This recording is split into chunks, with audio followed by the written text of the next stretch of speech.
Hello everyone, welcome back to my channel.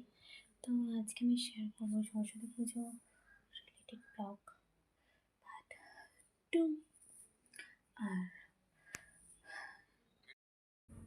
তোমরা তো already আমার ঠাকুরটা দেখেই নিয়েছো, কারণ ঠাকুর আনতে যাওয়ার ব্লগ তোমাদের সাথে আমি অলরেডি শেয়ার করেছি। তো আজকে আমি শেয়ার করবো আমার ঠাকুরের কতটা কী সাজ হয়েছে এবং তার সাথে আমি কী কী পারচেস করেছি ঠাকুর সাজানোর জন্য। দেখো, এটা হচ্ছে আমার বাড়ির গাছের ফুল দিয়ে আপাতত একটু সাজুগুজু করা হয়েছে। এখনও সাজুগুজু সরব বাকি আছে, মানে সরস্বতী দেবীর বাকি রয়েছে। আর আমি এখানে আমি একটু মানে একদম পুরো ট্র্যাডিশনালেই বেশি পছন্দ করি, তো ওই জন্য এরকমই সাজটা রাখা হয়েছে। তোমরা ঠাকুরটাও জানিও কেমন হয়েছে। আর চলো এবার শেয়ার করি তোমাদের সাথে আমি কী কী কিনেছি। আমি এগুলো মিশো থেকে কিনেছিলাম। এটা হচ্ছে ঠাকুরের সাজের, মানে ব্যাকগ্রাউন্ডের জন্য অলরেডি দেখো ওই যে কাপড় এরকম সেট করা হচ্ছে, তো ওগুলোই করা হবে।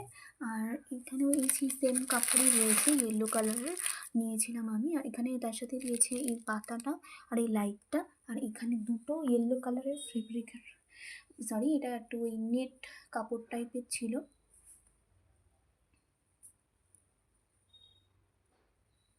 যেটা অ্যারাউন্ড দাম পড়েছিল ওই অ্যারাউন্ড 200 কাছাকাছি, কারণ আমার এক্সাক্ট প্রাইসটা মনে নেই। তো আপাতত তো আমি আজকে এটা এতটুকুই শেয়ার করলাম। নেক্সট ভিডিও খুব তাড়াতাড়ি দেবো। আর অ্যাকচুয়ালি একটু মানে একটু কী বলবো, একটু ডাউনফল চলছে ভিডিওর ক্ষেত্রে, আমি যেটা দেখলাম সেই জন্য আমার একটু মনটা খারাপের কারণে আমি আর ভিডিওস দিতে পারিনি। তাই তো এতটুকুই। দেখা হচ্ছে নেক্সট ভিডিওতে। চ্যানেলটা সাবস্ক্রাইব করে দিও ডান্স অ্যান্ড ডাজেল, আর পাশে থেকো। টাটা।